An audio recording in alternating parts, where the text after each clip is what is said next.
Welcome to the ValuePros Show, where Value Pros get value ready. Hi, I'm Bruce Scheer, and in this episode of the ValuePros Show, we're diving deep into the critical skill of being negotiation ready. I'm joined by value selling expert Todd Snelgrove as we explore how to quantify and communicate value effectively during negotiations. We'll discuss moving beyond price-based selling using total profit added concepts and leveraging behavioral economics in a B2B context. And you might wonder, why is there a mountain here on the screen? And I'm getting ready to negotiate Mount Rainier in my backyard up in the state of Washington. So I wish you success in this episode. Please join us now. Hey, so Todd, I'm glad you're back to the ValuePros Show. Today's episode's going to be just fantastic. We're talking about how to be negotiation ready.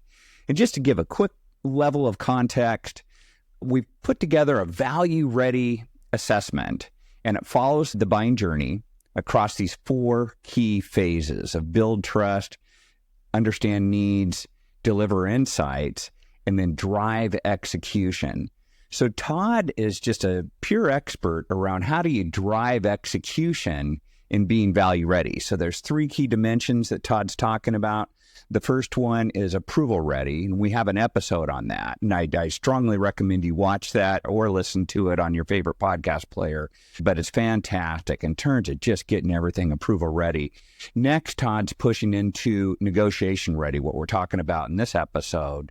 And then we'll do another episode around how to show up and be impact ready and how do you lay all the groundwork to see that customer success.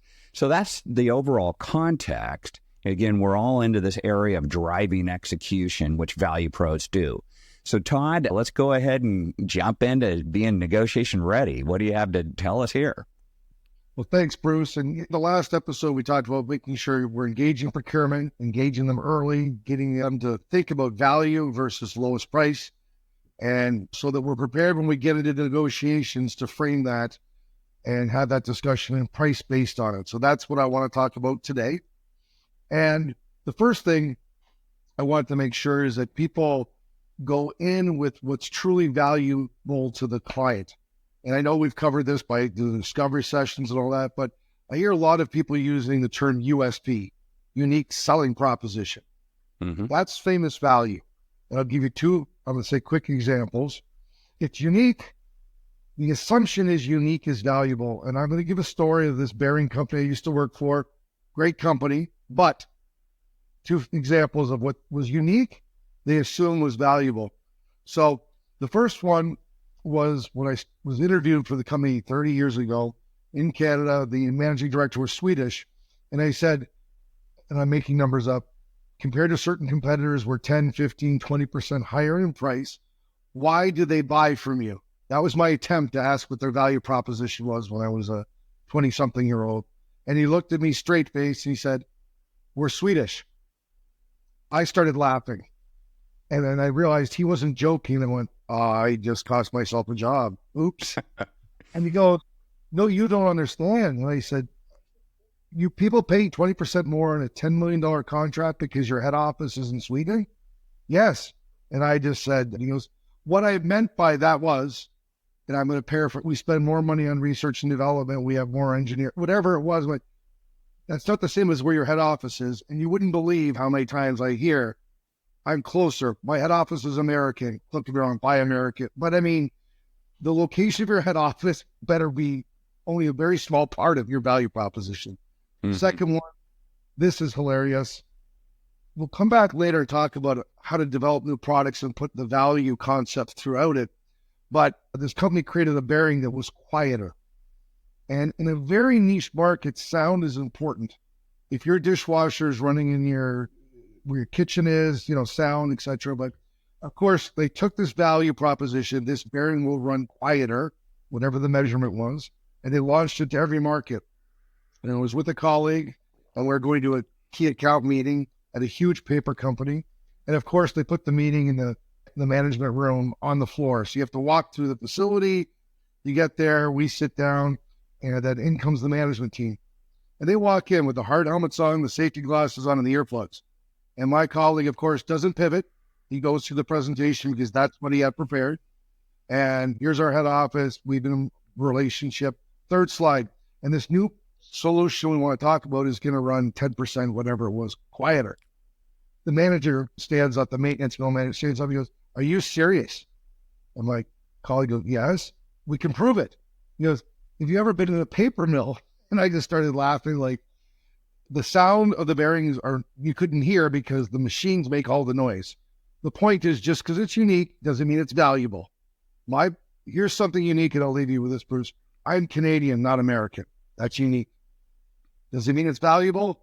Probably not. Maybe I sound funny, but just always think, just because it's unique, what's the value to that customer, that segment, that persona? Okay? Brilliant. No, that totally makes sense, especially if you're talking all about you. How does that translate into value for that client?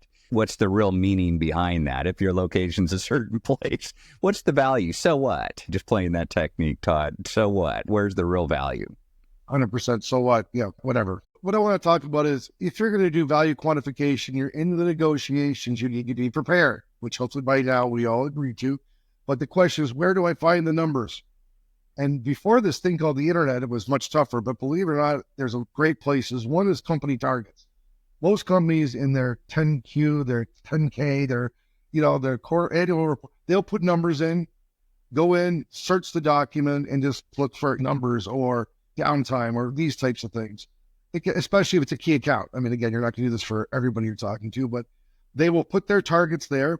Or funny enough, I love when customers say, "I can't share that." And we're walking down a hallway to the meeting room, and on the wall is all these graphs and KPI targets. I'm like, it's right there. Downtime, OE, whatever the targets are, safety by this, whatever. Do some research, because companies are much better if you put a number out. They'll say high, low, we changed it. If you go in with the old open-ended questions, what's your uptime target, as an example? I'm not telling you that. That's proprietary. We hear it's 94%. I wish it was only 94. We're at 96. So do some research, throw a number out. There's a lot of industry websites.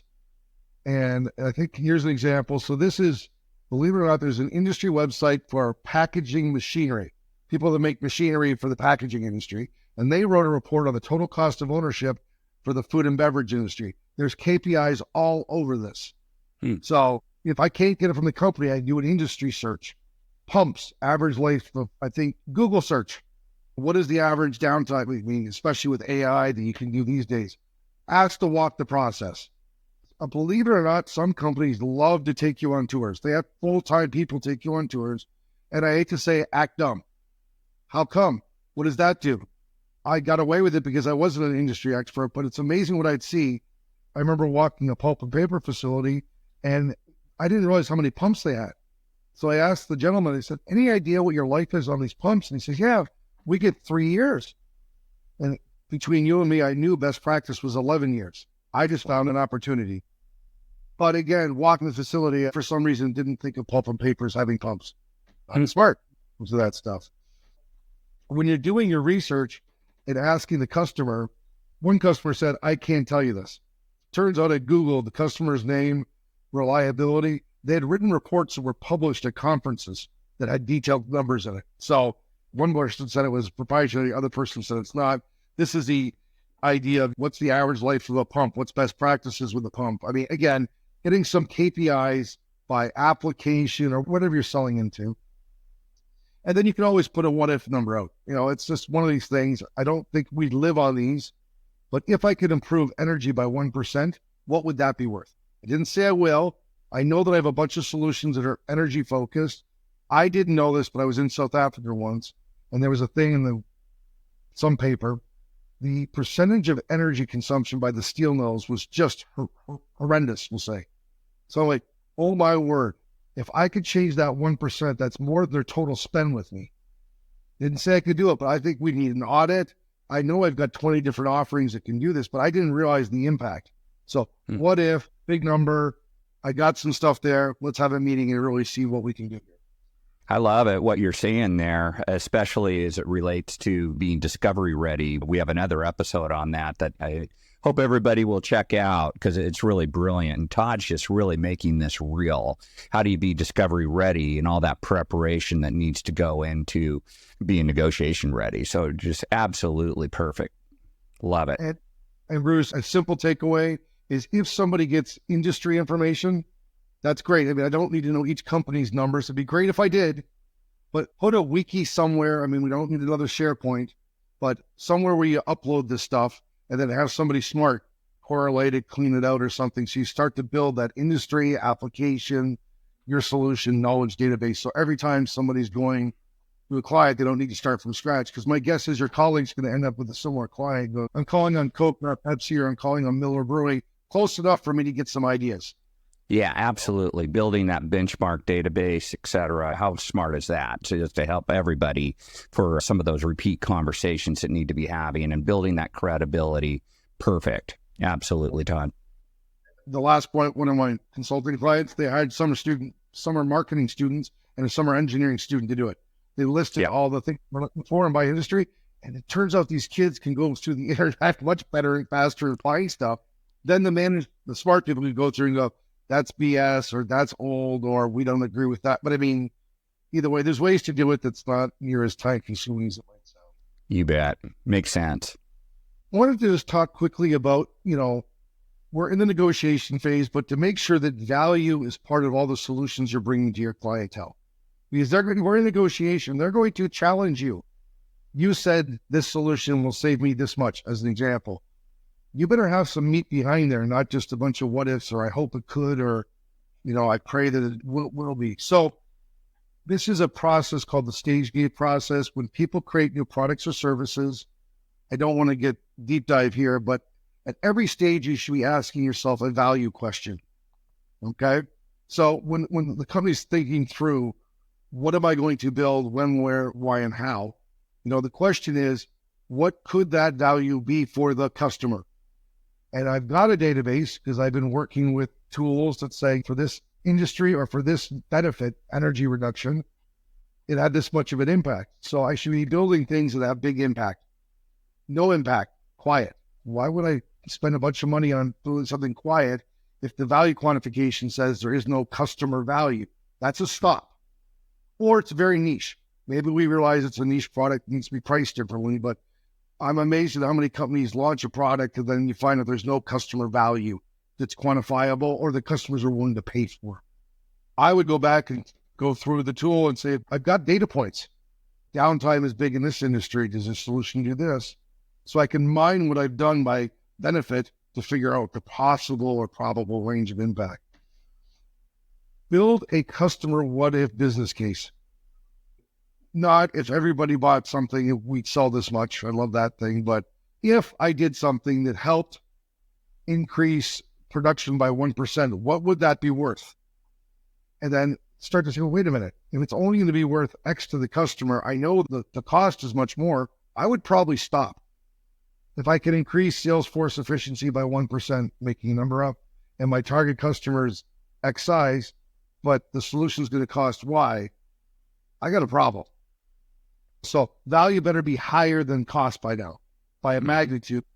I'll change these and we can play with margins, but now I'm building something. Add the functionalities that create the most value because the engineers can build something and make it purple or in diamonds or shiny. But if I do this, what will be the incremental value versus the incremental cost?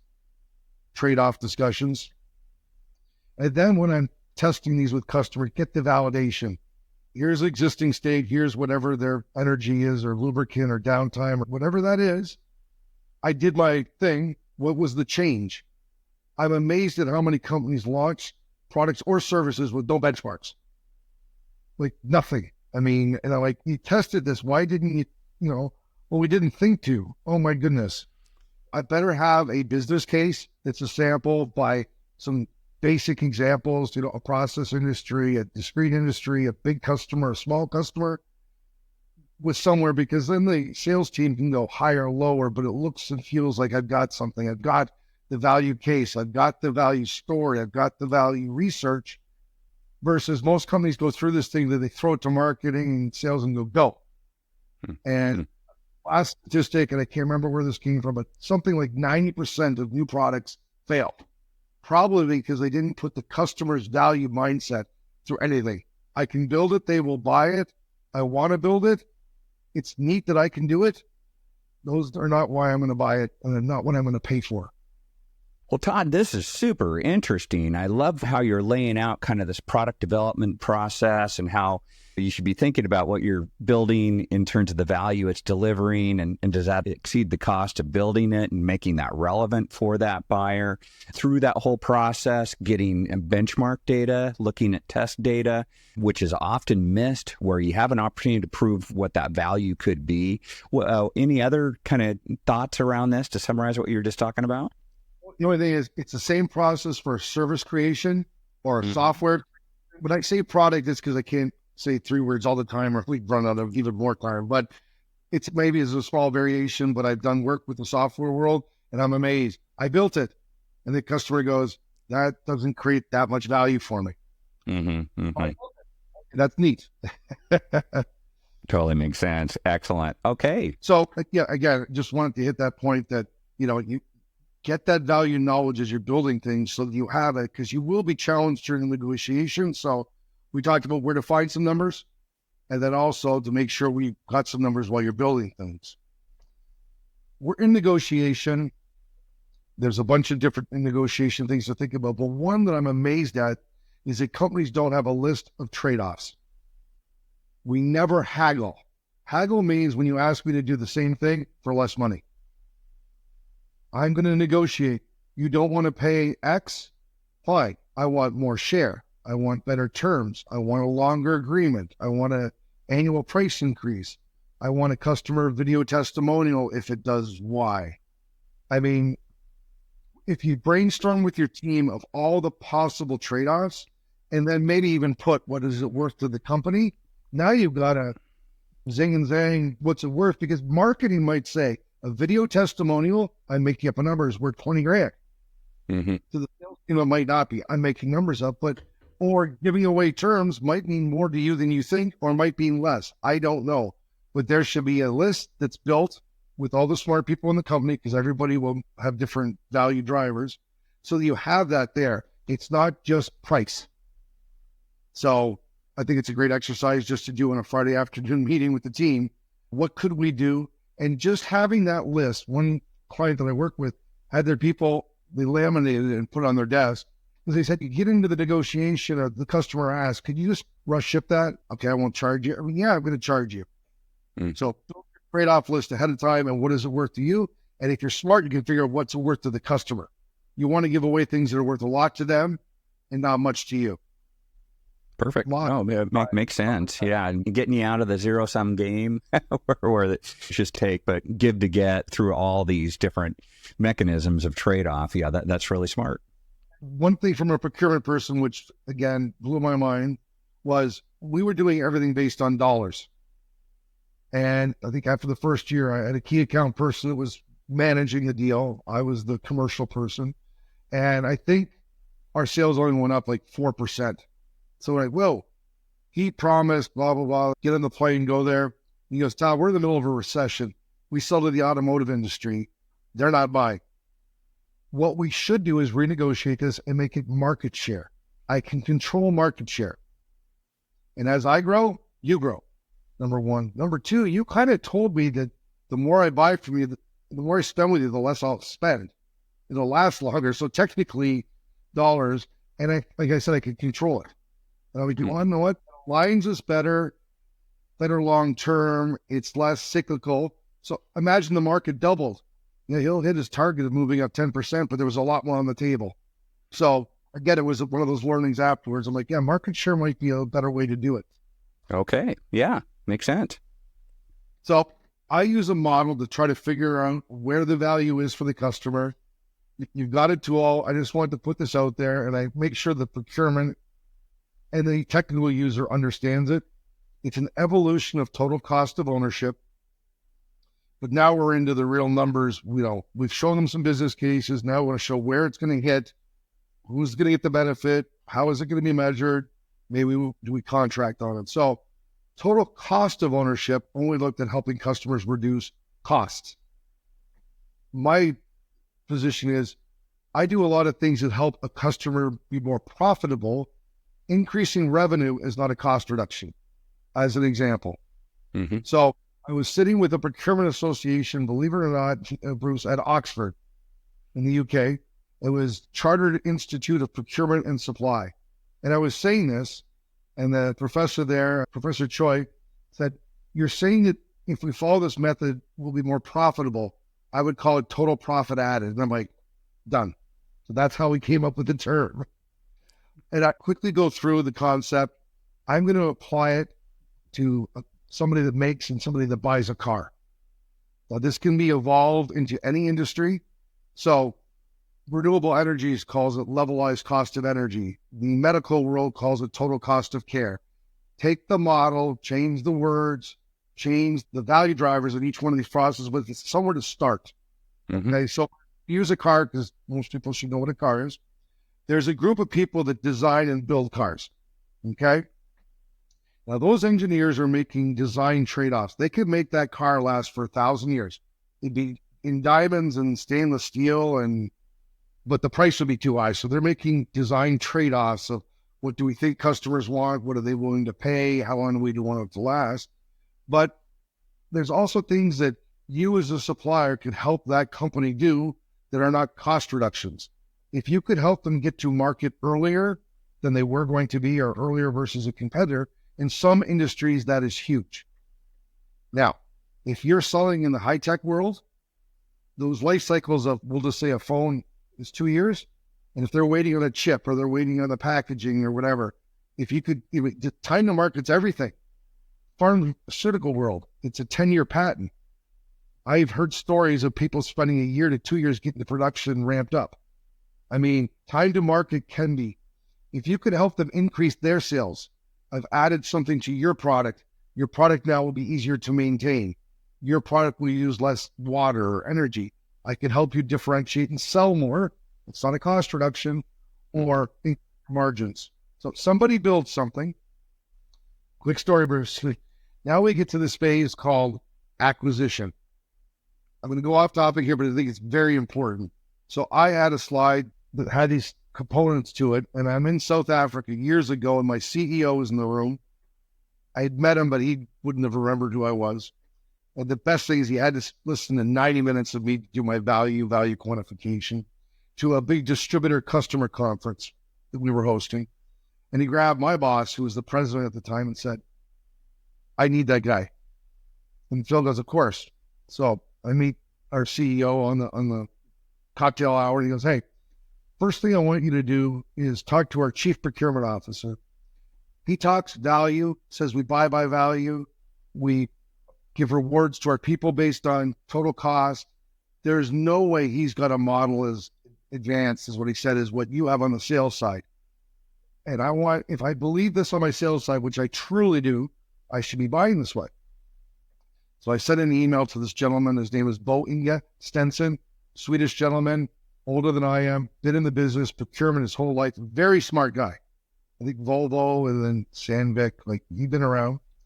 Hey, I'm in Sweden in a few weeks. I'd like to get an hour with you to talk about value and how you quantify it and choose suppliers and basically go away.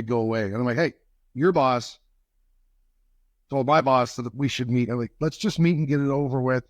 Show me our model of what we measure, how we measure it, and then how we make a value decision. So if you put the information back up, Bruce, I asked him and he came back and he said, well, we take what the business wants and then we look at things like price, inventory, payment, shipping, minimum order quantity, return things, maybe sustainability, but receiving costs, these types of things. And I said, Boeing, that's great. That's called landed cost, not total cost even. What do you mean? And I said, but yeah, because once you buy it, you don't use it. He goes, of course not. I'm procuring on behalf of some function within the business. Here's where the terms will change for everybody that's listening. If somebody buys it, then somebody's going to use it. We'll say. So Someone's going to install it, operate it, maintain it. Someone's going to take the car and they're going to drive the car, operate the car. Now, this will change by everybody here, but work on this list. How much energy, how much water, how much ink, how much lubricant, how long will it last? When it fails, can I repair it? Can I refurbish it, update it, repair it? Can it help me increase my production? That's not a cost reduction. Can it help me increase the quality, tier 1 versus tier 2? Is it easy to install? Can I get spare parts? I won't say the name there. Some companies, think razor blade. They sell you the initial one cheap, but the only way you can get parts for it is from them. Oops, I know I'm going to need replacement. I should think through that. And for some industries, and most, the initial total cost of ownership never looked at is disposal cost. And the only reason why I started looking at this was I was told by lubricant people that the cost to manage and dispose of lubricant is 2 times the price to buy it. What? Todd, you can't just take lubricant and put it in the water and have it wash away. And I'm like, never thought of that. And he goes, oh yeah, you got to take it and clean it, and I won't bore you with it all. Like, so this is important in some worlds. So in some places, disposal. Now back to the car example. Disposal is called resale value. Okay, so example, not here to pick a car company, but one car company sells a premium car for $100,000. Another one sells a premium car for $75,000. They both are 4-wheel cars. They both have all the same finishing, different logo on the front. But I mean, that's a significant price difference. We'll skip operation for a second. We get to disposal. The $100,000 car company will, if they're smart and they've trained their people to do this, say, in 5 years, I'm making up numbers, this car will only lose half of its value. It'll be worth $50,000. The $75,000 car is going to depreciate much faster. It's designed to look pretty. Then in 5 years, it's only worth $20,000. I paid less, but just the quick math is I was $55 for the cheaper car depreciation and $50 for the more expensive car. What I'm paying for is the difference. Now, of course, you have to interest rates and all these into the calculation, but in certain asset classes, the disposal or the resale value is very important. Something people forget about. Now, in other industries, what if you take away their disposal problem? They don't have to pay to have it disposed of. When I sell you the new thing, I take the old one away. Maybe I refurbish it. Maybe I use that as a secondary market. Ink cartridges. Either way, we don't have time to get into it. Last point here is operating cost. How much fuel? We'll go back to the car. Miles per gallon. What's the average repair cost? Didn't know this, but I guess the aluminum vehicles, Bruce, that are lighter, the cost to fix them is 2 to 3 times as much as the old steel one. Because when aluminum gets bent, you can't stretch it, or you have to replace the whole panel. Now you'd have to do a probability analysis. Last thing, hopefully this is a funny joke. I did this slide. There was a Swedish gentleman in the room. He came up to me. He goes, why didn't you use Volvo as the example? I'd used Mercedes versus Cadillac, I think. I said, well, it's a story. And he goes, you didn't talk about car insurance. And they said, well, isn't car insurance the same? Bruce might pay differently than Todd based on where we live, how many accidents Bruce has had. But all things being equal, Todd buys a sports car that's red. It should be give or take the same. Like, it's not worth getting into that detail. He goes, no, a Volvo, whatever car is much cheaper to insure than whatever car. And I said, no way. Mm-hmm. All years you've been talking about safety, it must mean that if I'm in a Volvo car and I get into an accident, I don't get as hurt or less death or something. He goes, nope, that's not why. And I said, well, why? And he looked at me, and I love Swedish people, but he looked at me with a very straight face. He goes, nobody steals Volvo cars. I started laughing. I mean, is that a good thing or a bad thing? But I think when I traveled the world, it was Cadillacs you saw everywhere, not Volvos. It turns out there's a chip in the key that actually matches the gearbox and it won't work. You can't hotwire it. But I'm like, I never would have thought of insurance, and maybe you should point that out, lowest cost to operate, because it would make me then think. Sorry for all the stories there, Bruce, but hopefully put some clarity on the map there. Oh, absolutely. No. I love the stories, love the car analogy, and just how you're pushing into all these different dimensions of cost drivers, and how to minimize those. And then also the revenue enhancing drivers and how to promote those as it relates to value in that customer's eyes as part of our topic, getting negotiation ready. So really framing that up in such detail, just not going with normal assumptions, but even like you talked about with insurance, how that was a completely different perspective that your client was sharing with you and enabling you to frame value to be negotiation ready. So that's really powerful stuff. I mean, I find it funny how many people don't do this. And the last point is, if your customer says, I buy best value, I buy a total cost of ownership, I would follow up. Let's sit down. You show me what you measure. I'll show you mine. And that's back to my CEO. We measure 7 or 8 things. You say we can affect 400. The same term might mean different things to different people. Usually when I go through this, they go, wow, we don't know how to measure that. Or we wanted to, or how would you? I mean, it'll open up a different discussion in general. Oh my gosh. Yeah, beautiful. And then again, taking all that pressure off the negotiation where you're really mutually creating value together. Beautiful. Yeah, we're focusing on that, not a discount or something. So yeah, absolutely. What's interesting is, turns out, I like to use the statistics. Usually I frame it this way, and then I get into statistics that prove the biggest cost is not that acquisition phase. The biggest cost is in use phase. Mm-hmm. So it's like, why are we arguing over the price to buy, being 5% less, when a lot of the costs will happen when you're using it? And as my old chief procurement, he assumed the cost was the same. It's not. Just because they look the same and smell the same, how they operate are completely different. And it might not be the product or service, it's how we implement it. And I love it because I know on acquisition costs, and Todd, with your history at SKF, you guys were like it was at a 1.5 multiple over the next best alternative very often. And if you're competing on acquisition costs, yeesh, that's a hard sell. But when you're looking at the whole life cycle of assets and how your component promotes that and elongates that, and then all the other things around maintenance costs, et cetera, oh my gosh, you're projecting a completely different value picture. But of course, that buyer needs to see that. It needs to be value in their eyes, not just yours. But that's a beautiful way to set the stage, again, back to taking the pressure off that zero-sum game negotiation and mutually creating value and broadening perspective about what, where that value lies. Last point as we move to the next statistics number is, a lot of times here, the procurement person will say, I don't know those numbers. You need to go talk to them. That's what I wanted to do. I couldn't get to the head of department of sustainability, which might know the energy calculations, or I wouldn't. Now I've got procurement pushing me into the business versus them being the gatekeeper. But I had to have a number. I had to have a reference. They can either accept that or say, no, you need to go. I didn't want them going to try to find it. I'll do it. I know how to ask the questions. I'll go talk to them. Give me the names of who you think are in these areas. You got to go talk to the head of maintenance. They know those things. That's what I wanted to. So they became an ally working together versus across the table. Brilliant. In the negotiation, they sitting side by side versus across negotiating. And how would you measure this? Or have you thought of this?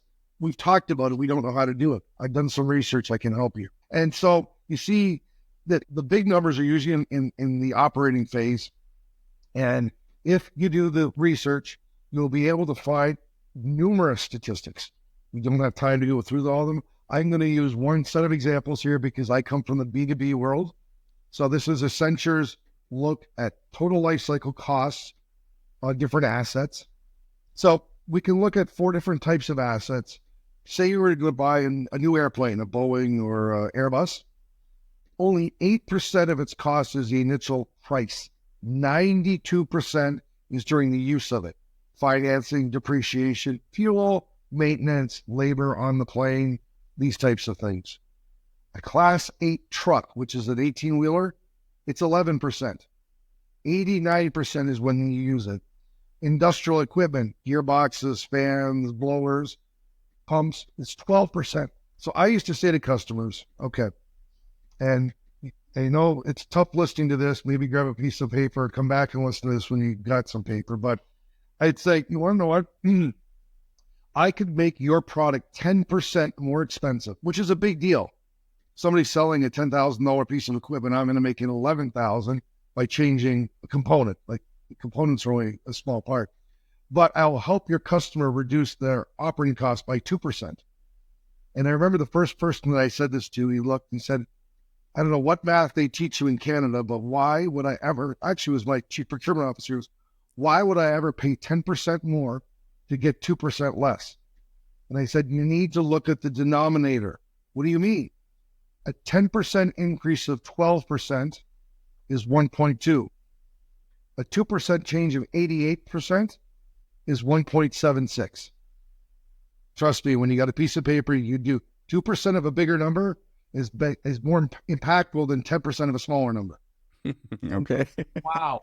It turns out it's 45% more impactful. We're looking at, it's called reframing, but we're relooking at it. And just the last example, for anybody who remembers having a home printer that worked from home, should you look at the price of the printer, the price of the ink cartridge, or the price of paper? I would suggest you look at the average price per page printed, because most companies would say, Bruce's printer's $400, Todd's printer's $300. The $300 one's good enough. Then somebody would be smart and say, whoa, Bruce's ink is cheaper than Todd's ink. Bruce's is $40 and Todd's $50. You want to know what? The price of the ink doesn't matter. How many pages can I print? And then I have to make an assumption that the printer's going to be for 3 years. You could do some algorithms here. Kodak's got a great little calculator trying to reframe the number from, it's not the printer, it's not the ink. What you're buying is pages printed, and he picked these 3 scenarios that actually were cheaper. It sold me. I mean, that's what I'm really looking at. Yeah. Absolutely. Or, gosh, I loved this book, Todd. I don't know if you've seen it. It's in a book called The Challenger Customer, this Xerox example of color printing. So they were able to get the average price per printed page to about the same with color ink versus black and white ink. But the upside, they started focusing on school districts and showing them how they get the test scores higher across the district if they move to color versus black and white, because color is more effective in driving memory retention and learning, and you can get the higher test scores. If you do that, you get more grants, more money, you get more funding to drive the school district. So they really took it into your whole concept of total profit ad. It's not all about cost here, people, driving the upside as well. Great book. I love the customer one the most because it's me too. Yeah. The one with preparation, what did you need to do? But now we're talking, how am I with that customer really having these conversations? Yeah. Yeah. Now I want to get into a few quick pricing things that you're going to come into during negotiation. And hopefully these are some simple, easy to use takeaways.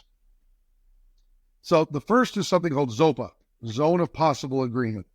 So the customer has a perceived value of you versus the next best alternative, but the perceived value, let's just say I perceive this to be $100 and you have a marginal cost. Your marginal cost is $20. So you have this $80 range here. And where the negotiation lands in there is all based on power in general. So if the customer is very powerful, lots of competitors, lack of differentiation, they're huge, you need them more than they need you, they will use all the power strategies to drive you close to marginal cost. This is the automotive mindset. Sell to me at marginal cost, make it up somewhere else. You need me. Okay? Mm-hmm. You have markets where it's split. You need me, I need you, for whatever reasons. And then there are markets of powerful sellers. You're differentiated enough. You have access to something. You have capacity. These are all zero-sum games. What value is selling about is saying, we need to change where the discussion is. You perceive the value to be 100. I just showed you the math. I'm worth 150. Mm-hmm. Now, when I higher number, what the customer is looking for is what's called value surplus. I perceive it to be 150. I'm paying 100. I get $50 extra. They will never pay more than their perceived value. If I perceive this bottle of water to be $10, the most I would ever pay is $10. That's the most. I mean, I would never pay 12. The most I perceive it to be. and the power would change. When do I need the water? How badly do I need the water? But our job is you perceive the value to be this. You didn't realize there's much more. I think the Xerox example, we're not buying pages. We're not buying copier versus copier. We're talking student score. We're talking grants. We're talking profitability. I'm reframing that to a much bigger value. So first three examples were zero-sum game. Who's got power negotiations? My job is to reframe that. So there's much more value here than you realized. Let's split it in a different way. Perfect. Yeah, that value sharing. Yep. So we want to show the increased economic value to the customer versus the other option is these people that say, I'm just going to be the volume junkie and make it up somewhere. We don't have time, but everybody that's done that's gone bankrupt. So there's one choice here. Accept that the customer is going to hammer you and it's a low margin business and we don't need salespeople. It's just, they're going to switch to the lowest price person. They're saying, I create value. This is what that value is. This is what it's worth to you. And I'm going to charge you for that. Not the easiest, but it's possible. And it's the only lifestyle that makes sense. Something I find that happens in negotiations a lot, maybe it's only my personal example, is my colleagues would want to give the customers as many choices as possible. And I hate to say, maybe it's the American idea that the customer can have their shoes in purple or green and this or that, whatever. So there's actually a study done, I believe it was in Sweden, doesn't matter. It's called the JAM study. And just think of, we'll just assume a lot of people in North America, when you're going to a specialty retailer, we'll say Whole Foods as an example, people are drawn to a lot of choice. The jam, it's raspberry, strawberry, caramel, purple, whatever. Then they mix them and there's different sizes. People were very drawn to it, but most people don't buy. There's too many choices. It confuses me. I could choose the wrong one. I don't know. Too much risk. So the research says give choice, but not too many choices. So, and we'll talk next about how do you price those choices, but limit choices is the best and never give two choices. If you give two choices, which I see a lot of companies do, we'll just say the gold package and the basic package. It's called the shed lot study. You have to buy a lot for your shed at home. You go to, we'll just say Home Depot, and there's a $20 one and there's a $10 one. Subconsciously assume they're both the rotary dial ones, like they're not different. Do I really need a $20 one? What's really a value in there? Nobody's broke. I mean, 70 to 85% of people will justify the lowest priced one is good enough when given two options. So be careful. And a lot of companies like, well, I'll have my premium version, I'll have a low price version. So give choice, never give two choices. There's a lot of research around this. I'm just giving you one example. There's something, though, called the compromise effect, where go ahead, Xerox, here we go. They've got two printers that have different functionality. So back to the lock, one's rotary and one's one of those finger ones. I mean, similar but different. And the specifications are very close. I won't bore you with that. One prints 40 pages a minute, one prints 44. One does something by this more versus this. The example that was used in a business case is that the basic one, we'll call it, was 10,000. The more advanced one was 12,800, 28% more. 90% of businesses said the low price one's good enough. How often do I need to print whatever, 50 pages or whatever, 45 pages a minute versus 40? The value differential is not worth the value price here in their minds. Again, Xerox got out of this by changing the whole value discussion. In this case, two options, people will revert. What Xerox did was create a higher end option. It prints even a little bit faster, and I think it had one more function, and they priced it at $17,500. 80% of the people now took the middle one. Three options is the choice, never two. And you position the one you want them to buy by moving the price around. So either you push the high one way up, then the middle one becomes normal, or you do the popcorn example where you take the middle one and you price it close to the large one. So if anybody's been to the movie theaters, there's the $3 popcorn and the $7 one. $3 is enough. We never eat the whole one. Kids were going for dinner afterwards. They create a $6.50 middle one.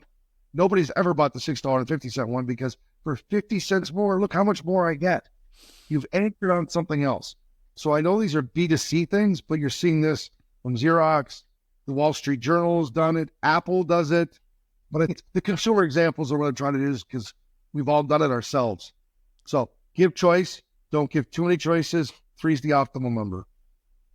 I am curious a little bit on this. You're talking now a little bit about probably human psychology and where you're moving out of rational land and probably into irrational land. And I'm just curious, Todd, with your experience, because you've been making really strong rational cases here so far, doing the math, doing the numbers, identifying areas of value, proving that, getting your benchmark research done to make sure there's evidence there so the customer can believe in that, all that rationality. Now you switch track and get into kind of a realm of irrationality. How does that play out? What's your observation there? Great question. So two things. One is something called behavioral economics. It's actually taught, and long story short, I was sitting in a MBA, executive MBA class, and the professor said, I've been talking about B2C pricing, and I said, doesn't apply to me, and got on the computer. I think he was at the third slide, and you hear me go, oh, and I won't say the word. I'm like, we do everything wrong. We confuse our customers. My colleagues would give customers 47 tab options. The other thing I forgot to say is what customers will start to do is unbundle you. If option D is X and option A was Y, and the only difference is these, I can reverse figure out your cost. So that it also goes to a committee. I've got 7 people or whatever the number is on a committee. Now I've given them 40 choices. You'll never get an answer, right? There's 3, I can get an answer. And then again, as I said, there's a bunch of business examples, but again, this is Xerox. Xerox isn't selling to mom and pop. The examples are $10,000 things, not home purchasing. Apple could be individual.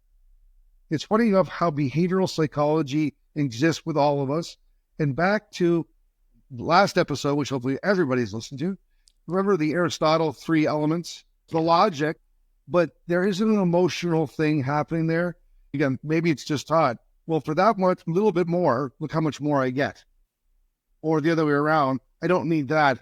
The middle one's good enough. So now, it's interesting that you highlight that. Yeah, I've been reading a book, Todd, called The Truth Behind Pricing. And interestingly, the author helped me set price for National Speakers Association, where I was president last year, and I was considering setting a new price.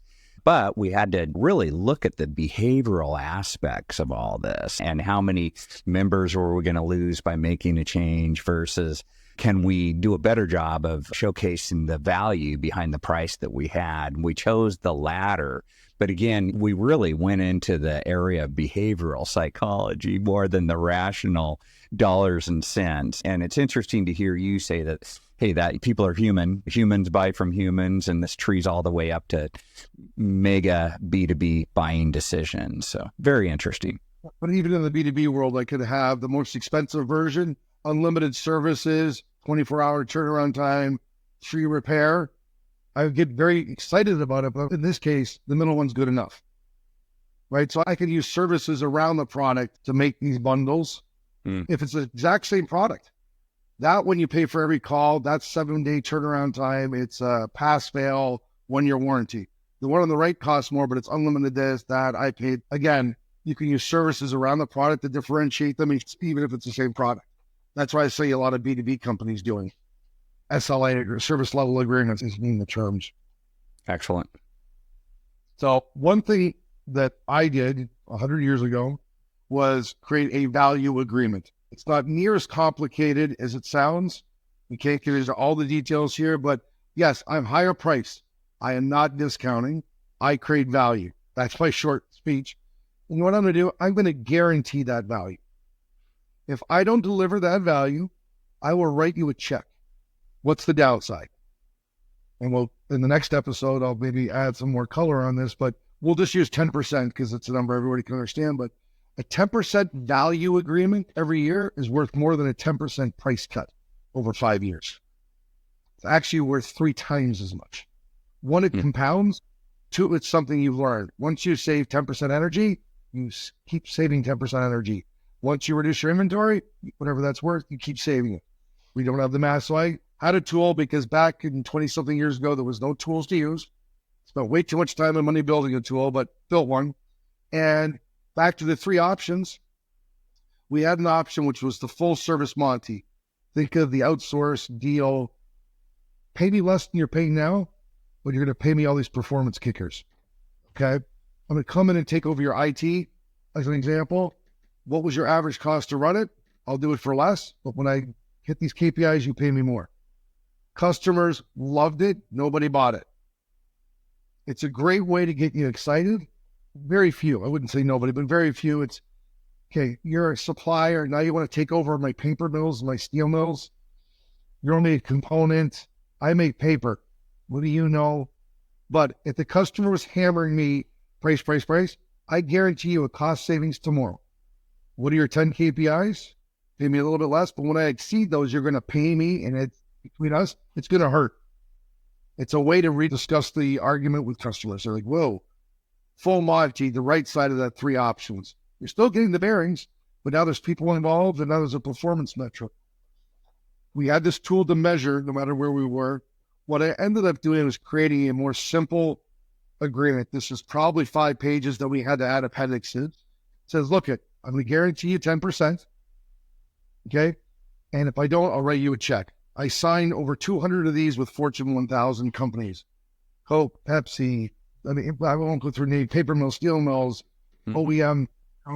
They were happy to see me put my money where my mouth was. But we had to agree on what is value.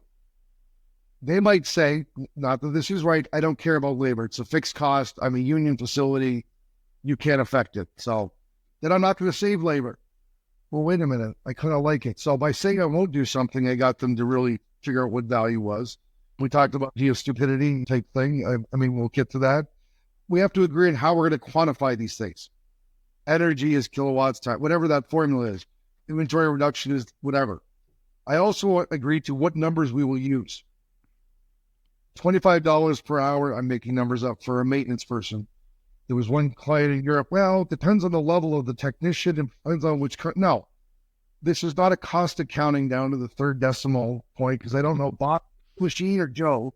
I don't know if it was this or that, but we're going to choose $25. Close enough is close enough. Believe it or not, figure out energy costs is very confusing. There's load charges and up charges and time of day charges. When they get the value, who signs off on it? If I exceed the value, what do I get? And then the stages of the case that it'll go through. So 200 of these were signed. We never wrote a check. And just think of the impact. First deal ever signed without that contract was a $8 million a year customer. It was a 5-year contract, so that's $40 million under the agreement. The key account person was given 10% to start with. That's $4 million of cash. I had a full-time job the next day. That's all you do. So I'm not saying that's good, but it's not as complicated as it sounds. I can prove to customers value is better than price. It's hard value, but I have to agree on what is value. We're not going to do this, so then you tell me afterwards, I don't care about energy. Turns out customers, once they get it, they say they don't care or it's not as valuable. So what is it and how do we measure it?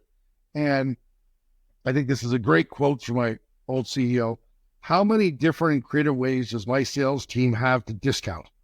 We're professionals at this. It's Tuesday. It's a new customer. It's a big order. It's end of the quarter. They promised me. I've got lots, we'll just say that. I don't have one way to guarantee value. If I deliver it, now some customers might say to engage, but if you're willing to put some guarantees on this, you must believe it. And again, behind the guarantee was the whole proposal and the process and how it worked, but it wasn't just this. So not as hard as it sounds. Once you know your value, once you can quantify it in a tool that's structured, you can start looking at these things. And again, any discount comes off the bottom line. It's not on the gross margin. Okay, so if you're publicly traded, 5% when you're 10% net is half. It's worth, every point is worth everything. I love your points here, Todd. It's brilliant. And also just turning back to the behavioral psychology, you're talking about, hey, you're more credible, more believable if you are offering that guarantee, meaning that you're sharing risk with them, hopefully sharing some upside as well there, Todd. Instead of giving the discount away, you're getting more upside for the organization you're representing as a value professional. And everybody wins in that regard. And again, that believability, I love what you're saying there. That's a credibility moment of truth. That client can have a little bit more comfort knowing that you believe you're going to achieve that value for them and you're going to put something at risk there. And there was rewards. And some companies would say, well, if you do what you say you're going to do, I'll end up paying you twice as much. You want to know, we'll just buy normally from you without the discount. Yeah. Again, Yeah. this type thing. And the last point I want to make is because I was the first company in the industry to do this, I got to set the rules. Yeah. It's kind of become the norm, but it kind of follows the process. So every industry's got competitors. Spend some time. It's not near as risky. If you can discount, you can play with their money and not discount. Mm-hmm. Mm-hmm. I was going to give them a 10%. Now I'm not. And then on the hook for 10%. If I don't hit anything, I've got nothing to lose. And even the customers could figure that out. I'd have to prove to them that my value is better. Again, we know if I So I said, I'm going to use a closing quote. This gentleman's from Australia, very well known in the key account world. And Stephen Kozicki passed away a few years ago, but he was really into negotiations.